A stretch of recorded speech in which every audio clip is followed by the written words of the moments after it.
We will not allow sub-Saharan Africa to escape that. Okay, we do everything to keep sub-Saharan Africa where it is, also impoverished. It's absolutely vital for the prosperity of everyone else. So let's get clear about that.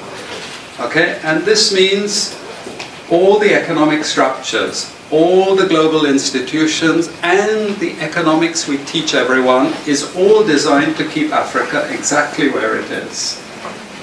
And whether it is Europe or US or now China, it's always the same. We need Africa to be impoverished because we need those raw materials and we need them dirt cheap. Okay, so that's the message. It doesn't mean to say that there's nothing Africans can do. Of course there is. Okay, but this is the opposition that they're fighting. This is what it's about. Because if Africa does do something different, I assure you living standards of all those in Europe and North America and Asia is going to fall. Okay? And that is a big price to pay. I assure you that the West is not going to allow that without a big fight. Okay, so this is what it's fundamentally about. Don't let us also forget that colonialism and imperialism may come to us yet in a different guise, not necessarily from Europe. We must alert ourselves to be able to recognize this when it rears its head and prepare ourselves to fight against it. We'll never, as Western economists, as Western policymakers, we cannot afford to allow Africa to industrialize and start producing manufactures. Okay, so we will do everything to stop that. And I'm going to show you how we actually block that. It's obvious in certain ways, but it's less obvious in other ways. Our enemies are many, and they stand ready to pounce upon and exploit our every weakness. Okay? And the first of those is aid.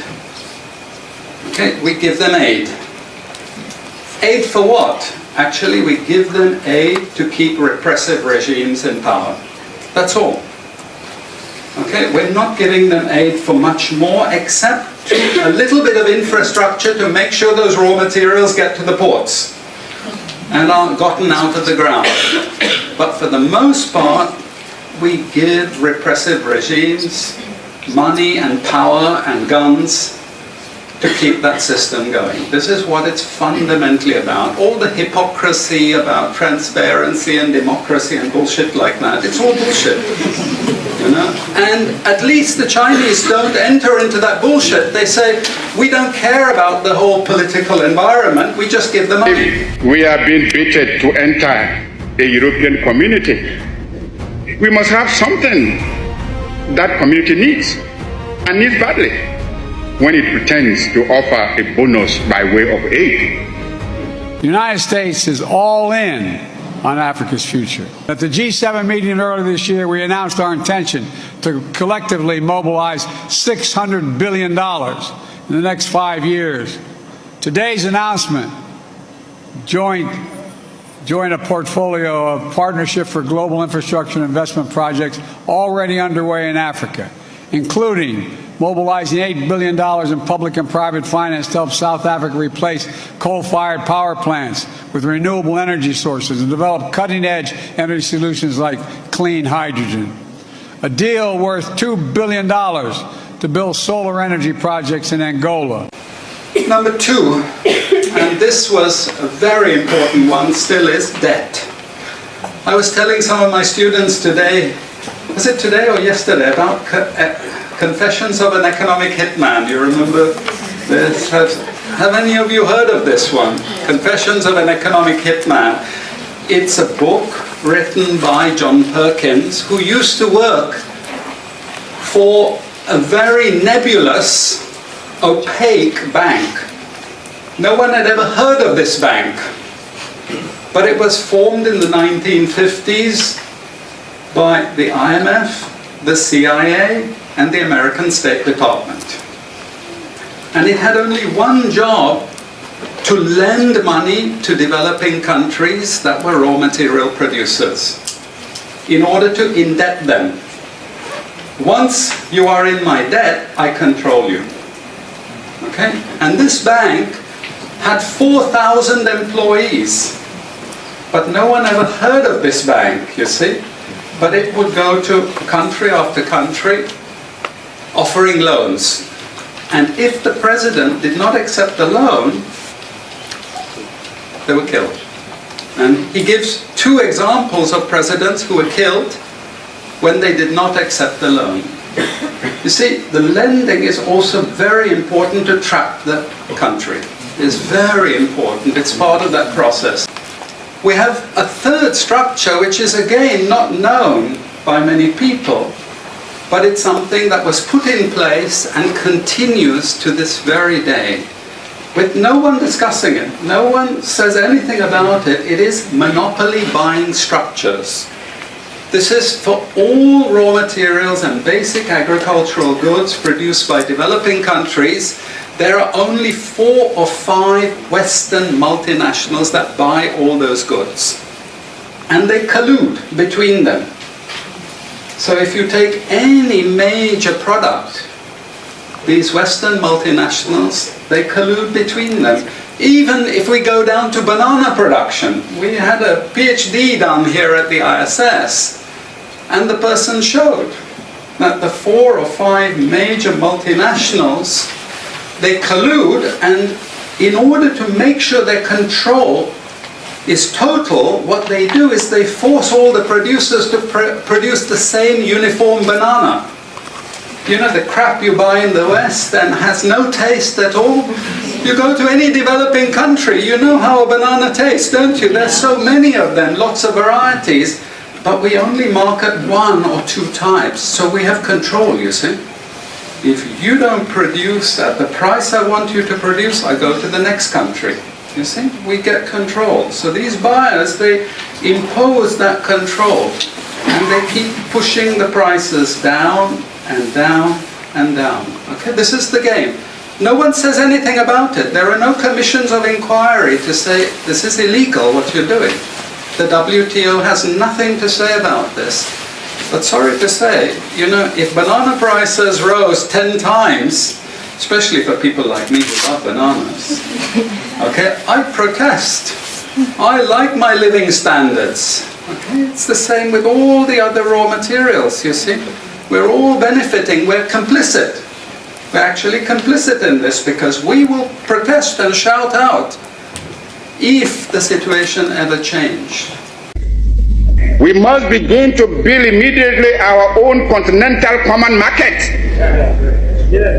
For it is easy for anyone who studies the common market organization closely to realize that the common market is aimed at harnessing the African countries to satisfy the profit loss of the imperialist bloc and to prevent us from following an independent neutralist policy. It is easy to see that the imperialists and the colonialists are determined to retain the African countries in the position of suppliers of cheap raw materials. If we do not resist this threat, and if we throw in our lot with the common market, we shall doom the economy of Africa to a state of perpetual subjection to the economy of Western Europe. This will, of course, hinder the industrialization of our young African states. Okay, now we come to those international institutions. And I must tell you this, from the outset, don't think of them as wicked. IMF, World Bank, WTO. We always think evil creatures, horrible. It's not. It's just economics. It's economic warfare. The rich declare war on the poor. It happens everywhere. It happens in a country. The rich control the government. Of course they do. You really believe you have democracy? Come on. You know, I mean, grow up. This is not about people living in democratic systems. What we have is the rich control. The rich set up these institutions explicitly to control the poor countries. And they don't give them much room for maneuver. Which incidentally, when the IMF starts talking of poverty alleviation, you should also understand that there's another game there also starting to play, which I'm going to come back to later. But what do these institutions do? What does the IMF do? What is structural adjustment about? It's about making sure countries keep producing what we want them to produce. We make sure they have recurrent balance of payments problems. You notice these countries never get out of balance of payments problems. You notice that? Whereas countries that never took IMF support are always out of balance of payments problems. But the countries that are continuously getting advice and support by the IMF, they're always in balance of payments problems. Why? Because that's the way we keep our stranglehold on them.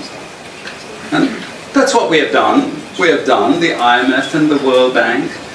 And they've also done something very, very important. And that is they have destroyed the self-sufficiency of these countries. Colonization started it. Okay? One of the most important things is we destroy food self-sufficiency. Okay? And the World Bank continued it. They forced most countries to eliminate all food subsidies and food support. Okay? Because once you don't produce your own food, I increase my control over you. How do we know this? Well, very funny thing happened some years ago. Not so funny, actually. It involved starvation of a large number of people in Malawi. Okay? Many of you could remember this because it was really tragic. But the Malawian finance minister, who was under terrible threat at the time, suddenly broke ranks and he said, well, you know why we had this famine? Because one of the conditions of the loan given by the World Bank was we destroyed all our grain surplus stocks. Why?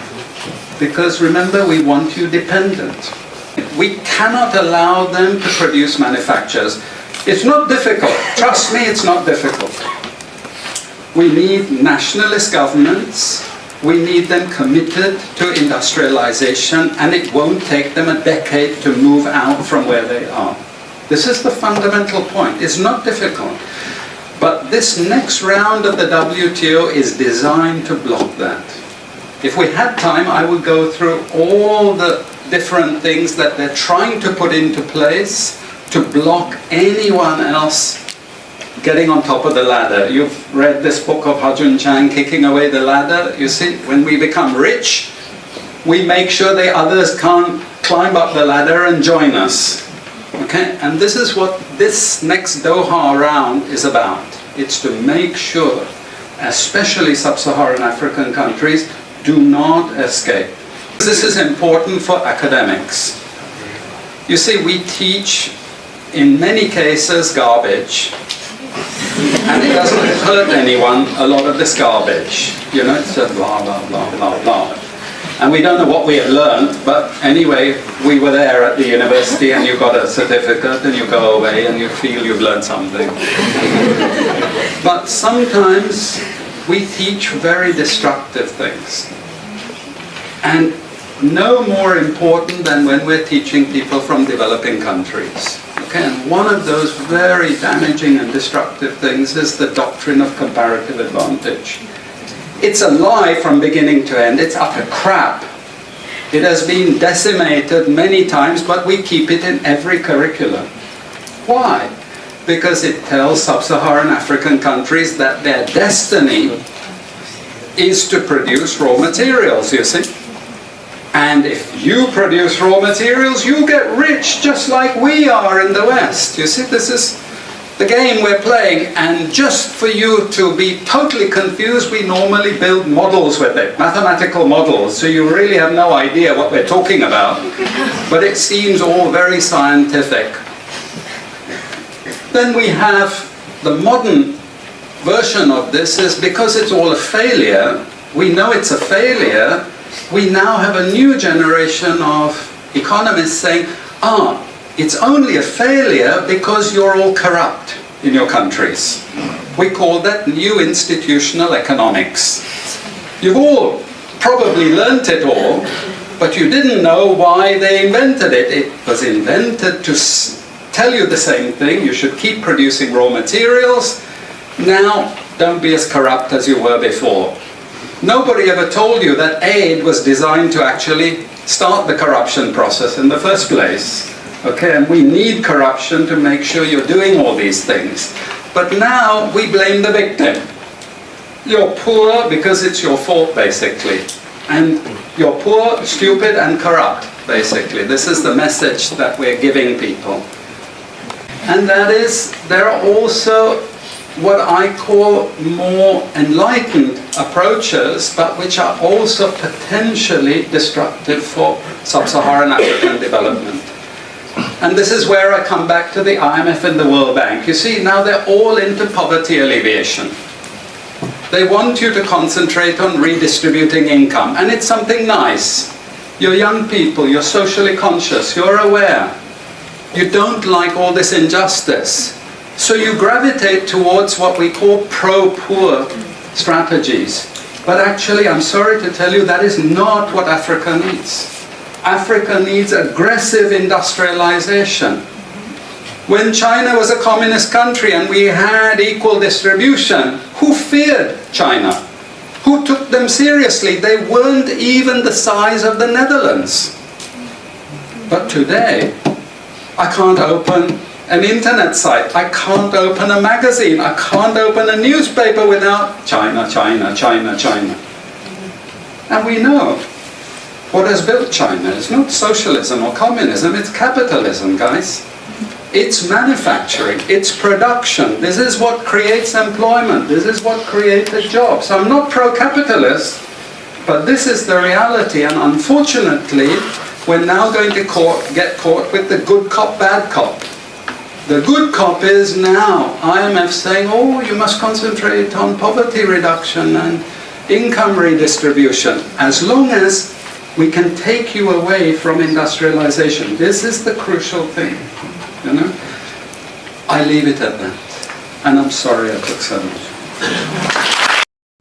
Yeah, so this is very, very interesting and very, very revealing. I mean, this explains so many things to us as Africans, and this answers almost all the questions about the fact that African countries are rich. And for example, my country, Ghana, the highest producer of gold in the whole of Africa, yet, you know, we are struggling. And, you know, it is important to note that all these things that we have talked about, they were all spoken of by Nkrumah. Nkrumah wrote a book in 1965 called Neo-Colonialism, the last stage of imperialism. And Nkrumah talked about all these things, that if Africa does not do something by way of uniting, there will be a new form of colonialism. And that is what he termed as neo-colonialism. And that is what Africa is experiencing today. You know, Africans are rich, yet the citizens are not enjoying the fruit of their labor. African citizens change government every 4 years, every election year. And I'm using my country, Ghana, as an example. Every 4 years we change, thinking that the new government is coming in to make, you know, certain changes, improve the living standards of you know, the citizens. Yet we go back to, every time we go back to ground zero. After every 8 years, 4 years, we go back to ground zero. And let me give you some excerpts from the book, and you see that Nkrumah actually wrote everything that you know, is happening today. The book was written in 1965. 1965, Neo-Colonialism, the last stage of imperialism. Let's read some of the excerpts. I have just taken some 3 excerpts within some short time. Let's read and find out what, you know, Nkrumah wrote about and what this man talked about. I mean, professor talked about. And the essence of neo-colonialism is that the state, which is subject to it, is in theory independent and has all the outward trappings of international sovereignty. In reality, its economic system and thus its political policy is directed from outside. The methods and form of this direction can take various shapes. For example, in an extreme case, the troops of the imperial power may garrison the territory of the neo-colonial state and control the government of it. More often, however, neo-colonialist control is exercised through economic and monetary means. The neo-colonial state may be obliged to take the manufactured products of the imperialist power to the exclusion of competing products from elsewhere. Neo-colonialism is also the worst form of imperialism.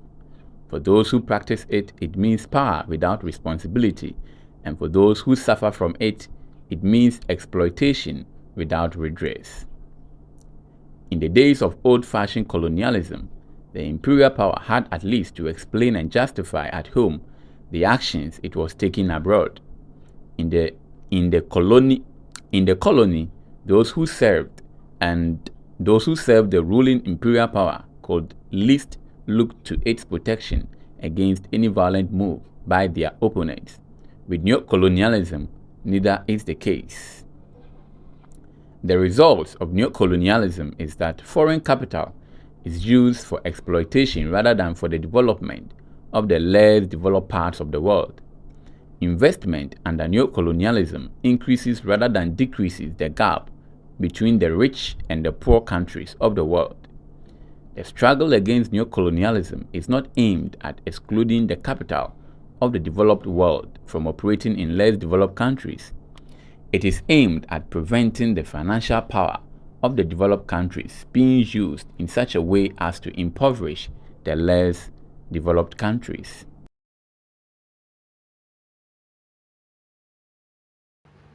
So to Nkrumah, the only way for Africans to defeat neo-colonialism or this whole, grand plan by Europe is actually through education and also through Pan-Africanism, the unity of the African continent.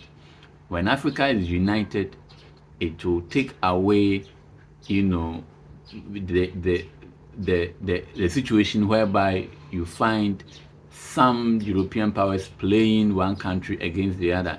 And more so in African unity, we would have one economic policy whereby we would be able to dictate the prices of our commodities, because if Ghana and Cote d'Ivoire and the rest of the cocoa producing countries decide to have one economic policy whereby they all decide that we are selling our raw materials at this price, I don't think that Europe would have a say, because there is no cocoa tree in Europe, yet they have industries that produces cocoa related like products.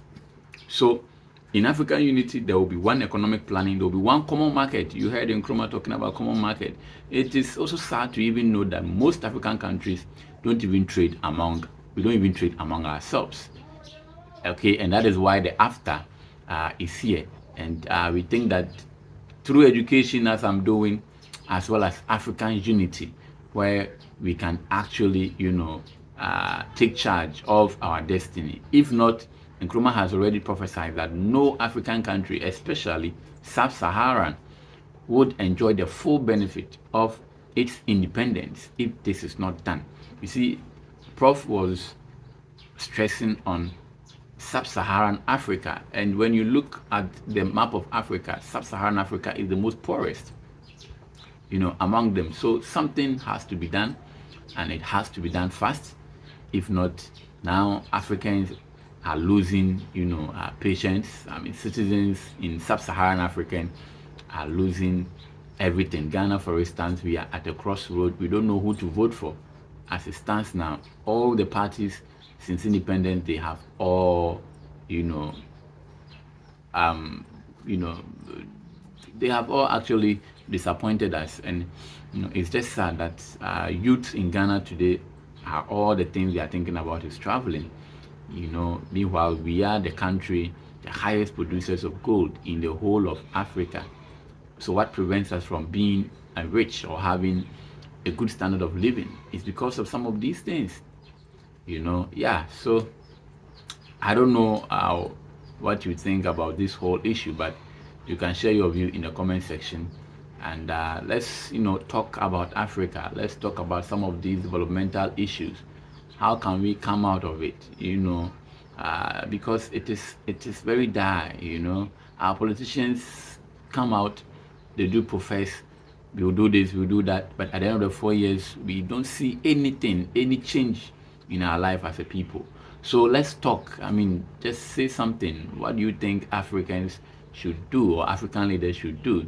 And the man said it. I mean, Professor said it. He said, Africans, all that we need to do is we get nationalists who would embark on, radical industrialization.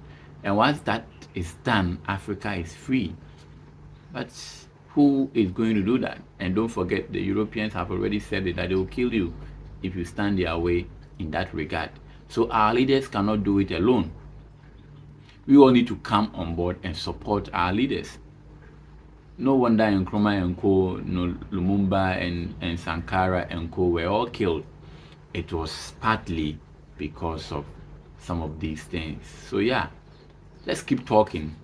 Let's share the video so that our other people may also be educated to actually, know this whole mechanisms that the new for colonialists use in subduing Africans, into doing what they want them to do, or into making them, producers of raw materials. We need industries, and one country cannot do it alone, not at all. We need all Africans to come on board, to do that. Thank you very much for your time, and do not forget to share the video and subscribe to the channel.